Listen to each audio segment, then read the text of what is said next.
With much of the Gawler craton undercover, deposits cannot be discovered with conventional methods.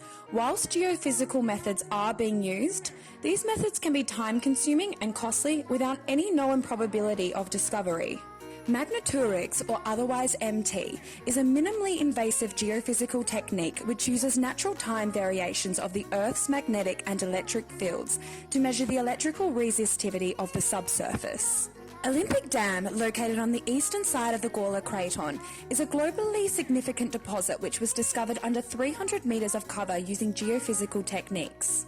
This is a resistivity model which is displaying a cross-section of the Wirra, Vulcan and Olympic Dam deposits. Deposits do not occur at random. The mineral system needs to be irregular with a source, pathway, fluid and trap. C3, the dark red isolated blob of low resistivity, could very likely be a potential source region, with C2 being potential channels leading from the hot mantle to the crust. Data from an MT survey was freely provided by a geological survey available from SARIC for more than 300 sites located along the Stuart Shelf in Carrapateena, 100 kilometres southeast of Olympic Dam next to Lake Torrens. MT is vastly underutilised for geological exploration, and whilst obtaining MT data is relatively simple and has great promise in the future, the issue is that 3D inversion is very complex and expensive due to technological limitations and time constraints. To use 1D inversions to construct 3D pseudo-models to narrow down potential targets. This was done by simplifying the provided resistivity data to a 1D model, which was then converted into a usable format for Leapfrog Geo to construct a pseudo 3D model to narrow down prosperity areas for potential exploration. This is Leapfrog Geo, which is implicit modelling software. Here we have our 1D models imported. Now, if we add in the elevation, we can get some context for the region, and we can also add in the known copper deposits of the region. We can see Carrapateena, which is located here, and this blue side here is Lake Torrens. Now, if we add in the 3D pseudo model that we constructed, we can start getting a sense for the resistivity at depth below the Stuart Shelf. These images are slices taken of the model from a bird's eye view at varying depths. The first two slices, taken at the surface at 100 metres, are well within the sediment regions, which are both very low in resistivity.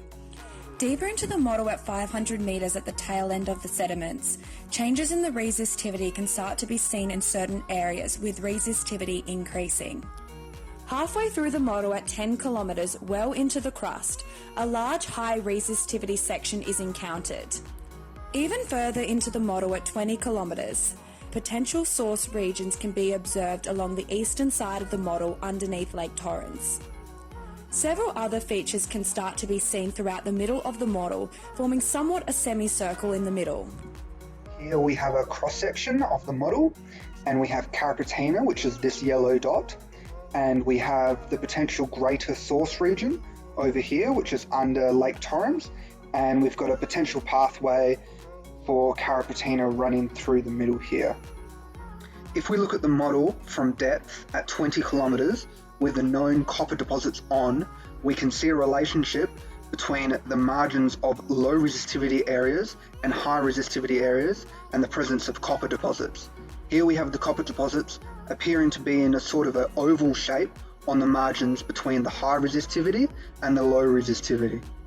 This slice towards the north of the Stuart Shelf indicates a prospective region where we have a potential source and a potential pathway, so this region up here indicates a good area of prospectivity. Another region of high prospectivity is this slice towards the eastern side of the Stuart Shelf. Again, we have a potential source and we have potential pathways going through this very high resistivity section. Our method of interpreting and modelling 1D inversions of metatoric data is a minimally invasive geophysical technique that is simple, economically viable, and with negligible associated risks. Whilst detail is somewhat sacrificed, the beauty of this method is that it can give a broad understanding of the surveyed area, which can then be used in conjunction with more accurate but otherwise costly methods to identify potential targets. Just look at the comparison between Olympic Dam and Carrapateena.